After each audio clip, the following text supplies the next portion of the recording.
অন্যরে নিয়ে আমার কোনো টেনশনের দরকার নেই। আরে আমি জান্নাতি না জাহান্নামী এই টেনশনে তো ঘুম আসে না আমার। আমার কি অবস্থা হবে আমি জানি না। আমি আরেকজনের দোষ খুঁজি, আমি আরেকজনের বদনাম বলি, আমি আরেকজনের পিছু লেগে থাকি। খবরদার, বিশ্বাসী বলে যারা দাবি করে তারা কখনো অন্যের পিছু লাগতে পারে না। খেয়াল রাখবেন, কেউ যদি পিছু লেগে থাকে ও আজীবন পিছেই থাকবে। পিছু লাগা মানে কি? ও সামনে না আমি সামনে? কথা বুঝে নাই বোধহয়। কেউ যদি আমার পিছু লাগে, ও সামনে না আমি সামনে?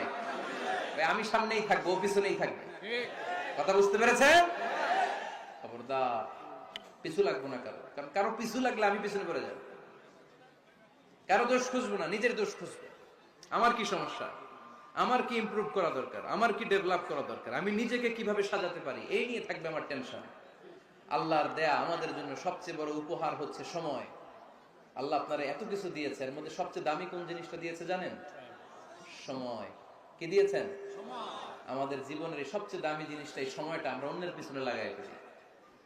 অন্যের দোষ খুঁজতে খুঁজতে অন্যের এই সময়টা দিয়ে দেই, নিজের সময় নিজের কাজে লাগাতে পারি না, তাই না? এজন্য আমরা যেন অন্যের দোষ না খুঁজি, নিজের দোষ খুঁজি। ওয়ালা তালমিজু আনফুসাকুম, একে অপরের দোষ খুঁজো না। আদেশটা কার? আওয়াজ করে বলতে হবে, আদেশটা কার? এরপরে রব্বুল আলামিন বললেন, ওয়ালা তানাবাজু বিল আলকাব, খবরদার খবরদার, কাউরে মন্দ নামে ডেকো না। প্রত্যেককে যে নামে ডাকলে সে খুশি হয় তাকে ওই নামে ডাকো। কোনো মন্দ নামে কখনো কাউরে ডাকা যাবে না। মন্দ নামে ডাকা যাবে না।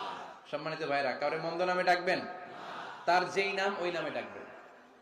যে নামে সে নিজেকে ডাকলে পছন্দ করে তাকে ওই নামে ডাকবেন। মন্দ নামে কাউরে ডাকা যাবে না। এটা কবিরা গুনাহ। এটা কি গুনাহ? কবিরা গুনাহ। কারণ প্রত্যেকের নামটা প্রত্যেকের কাছে খুব প্রিয়, খুব আপন, খুব যত্নের, তাই না? ভাই আপনার নাম কি? উজ্জ্বল হোসেন। উজ্জ্বল নামে আরো মানুষ এই গ্রামে আছে না নাই? আপনার কাছে মনে হতে পারে উজ্জ্বল নামটা তো খুব স্বাভাবিক একটা নাম। উজ্জ্বল, কত উজ্জ্বল আছে এলাকায়। আপনার কাছে এরকমই লাগে, কত উজ্জ্বল, কিন্তু ওনার কাছে উজ্জ্বল নামটা এরকম না। ওনার কাছে উজ্জ্বল নামটা স্পেশাল। উজ্জ্বল নামটা কি? স্পেশাল। কারণ এই নামে তাকে সবাই ডাকে।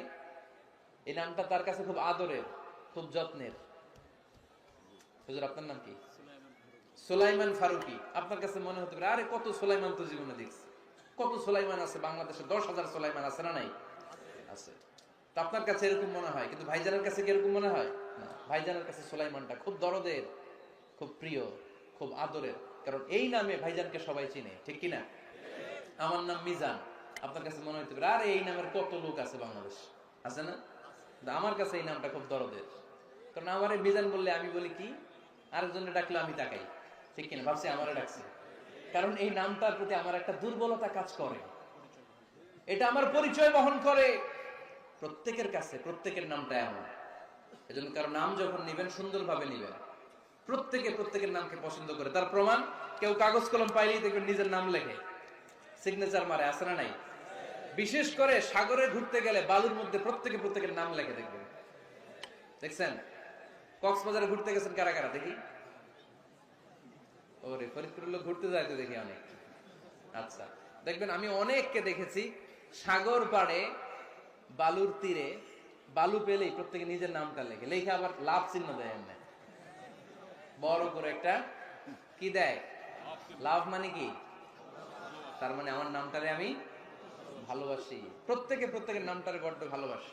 এজন্য কখনো এই রোহিঙ্গা ফইন্নির পুত